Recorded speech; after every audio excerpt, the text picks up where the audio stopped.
Hello everyone, ಹೇಗಿದ್ದೀರಿ ಎಲ್ಲರೂ? ಯಾರೆಲ್ಲ ಟೆಟ್ ಫೇಲ್ ಆಯಿತು, ಜಾಸ್ತಿ ಮಾರ್ಕ್ಸ್ ಬರಲಿಲ್ಲ ಅಂತ ಟೆನ್ಷನಲ್ಲಿದ್ದೀರೋ ಅವರು ನಾನು ಈ ವಿಡಿಯೋನ ನೋಡ್ಬೋದು. ಯಾಕೆಂದರೆ ನೀವು ಇನ್ನೂ ಒಂದು ನಿಮಗೆ ಅವಕಾಶ ಇದೆ, ನೀವು CTETನ ಬರಿಬೋದು.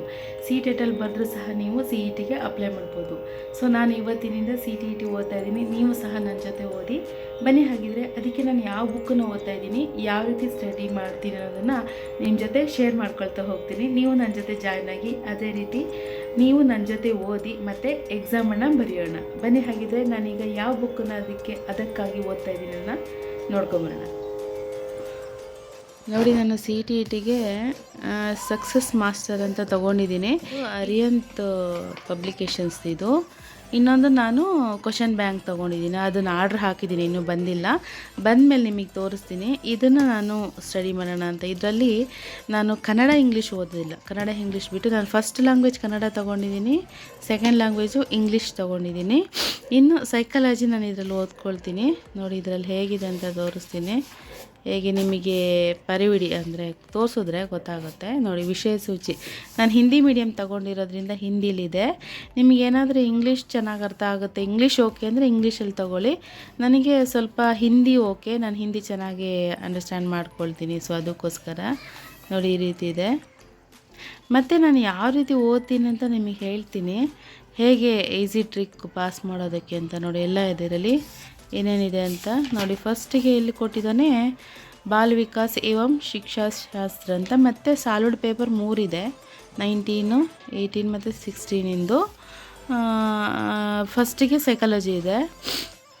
ಅದಾದ ನಂತರ ಈ ಕಡೆ ಇದು ಹಿಂದಿ ಭಾಷಾ ಏವಂ ಶಿಕ್ಷಾಶಾಸ್ತ್ರ ಅಂತಿದೆ. ಅಂದರೆ ಹಿಂದಿ ಲ್ಯಾಂಗ್ವೇಜ್ ತೊಗೊಂಡ್ರೆ ಇದನ್ನು ಓದೋದು ಬೇಡ, ಹಿಂದಿ ಲ್ಯಾಂಗ್ವೇಜ್ ತೊಗೊಂಡ್ರೆ ಮಾತ್ರ ಇದನ್ನು ಓದಬೇಕು. ಇದನ್ನು ಓದ್ತೀನಿ ನಾನು ಇದರಲ್ಲಿ. ನಂತರ ಈ ಕಡೆ ಬಂದರೆ ಇಂಗ್ಲೀಷ್ ಓದ್ತೀನಿ. ಇದರಲ್ಲಿ ಸ್ವಲ್ಪ ಗ್ರಾಮರ್ ಚೆನ್ನಾಗಿ ಕೊಟ್ಟಿದ್ದಾನೆ, ತುಂಬ ಚೆನ್ನಾಗಿದೆ. ಮತ್ತು ಗಣಿತನೂ ಅಷ್ಟೇ, ಗಣಿತ ಇದೆ ಇದರಲ್ಲಿ. ನಾನು ಅದೇ ಪೆಡಗಾಜಿ ಇದೆಯಲ್ಲ ಅದನ್ನು ಶಿಕ್ಷಾಶಾಸ್ತ್ರ ಅಂದರೆ ಪೆಡಗಾಜಿ, ಅದನ್ನು ಓದ್ಕೊಳ್ತೀನಿ. ಮತ್ತು ಅದೇ ಪರಿಸರ ಅಧ್ಯಯನ, ಇದನ್ನು ಓದ್ಕೊಳ್ತೀನಿ. ಈ ಬುಕ್ ಓದಿದ್ರೆ ಸಾಕು, ಸುಮಾರು ಕ್ವಶನ್ ಆನ್ಸರ್ ಇದೆ ಇದರಲ್ಲಿ. ಫಸ್ಟಿಗೆ ನೋಡಿ, ಇದು ಪೇಪರು ಸಾಲ್ವ್ ಪೇಪರ್ ಕೊಟ್ಟಿದ್ದಾನೆ, ಈ ರೀತಿಯಾಗಿದೆ. ಹಿಂದಿ ಮೀಡಿಯಮ್ ಇದೆ, ಸೊ ನಾನು ಹಿಂದಿ ಮೀಡಿಯಮ್ ತೊಗೊಂಡಿದ್ದೀನಿ, ಹಿಂದಿ ಮೀಡಿಯಮಲ್ಲಿದೆ. ಪೇಪರ್ ಆದ ನಂತರ ನಿಮಗೆ ತೋರಿಸ್ತೀನಿ. ಇಲ್ಲಿಂದ ನೋಡಿ, ಇಲ್ಲಿಂದ ಫಸ್ಟು ಅದೇ ಸೈಕಾಲಜಿ ಇದೆ. ಸೈಕಾಲಜಿನ ಈ ರೀತಿ ಕೊಟ್ಟಿದ್ದಾನೆ, ಇದನ್ನು ಓದ್ಕೊಳ್ತಾ ಹೋಗೋದು.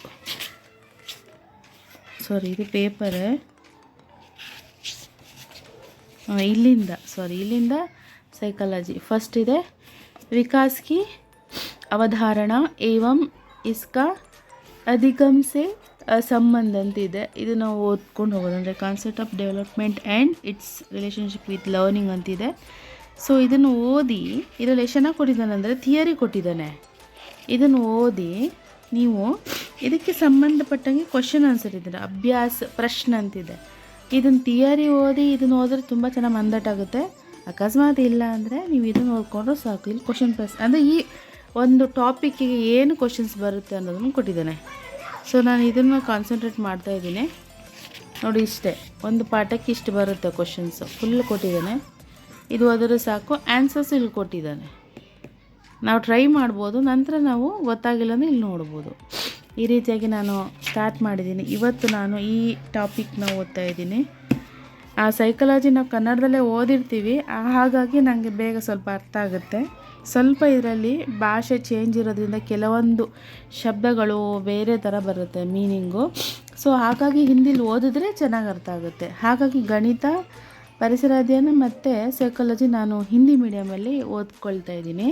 ನೀವು ಕಂಫರ್ಟಬಲಾಗಿ ಇಂಗ್ಲೀಷಲ್ಲಿ ನಿಮಗೆ ಓಕೆ ಕಂಫರ್ಟಬಲ್ ಆಗುತ್ತೆ ಅಂದರೆ ಇಂಗ್ಲೀಷಲ್ಲೂ ಓದ್ಕೋಬೋದು. ಆದರೆ ಈ ಬುಕ್ನ ನೀವು ಇಂಗ್ಲೀಷ್ ಮೀಡಿಯಮ್ ತರಿಸ್ಕೋಬೇಕು. ಹಾಗೆ ಮಾಡಿದ್ರೆ ನೋಡಿ, ನೀವು CTET ಆರಾಮ್ಸೆ ಪಾಸ್ ಮಾಡ್ಬೋದು. ನಾನು ಅಪ್ಲೈ ಮಾಡ್ತಾಯಿದ್ದೀನಿ.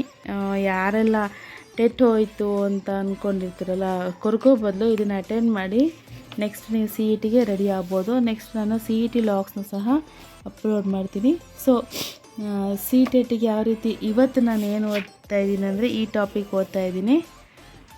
ಇಷ್ಟೇ ಇವತ್ತಿನ ಒಂದು ವಿಷಯ. ಸಿಗೋಣ ಹಾಗಿದ್ರೆ ಮುಂದಿನ ವಿಡಿಯೋದಲ್ಲಿ. ಅಲ್ಲಿವರೆಗೂ ಥ್ಯಾಂಕ್ ಯು, ಬಾಯ್.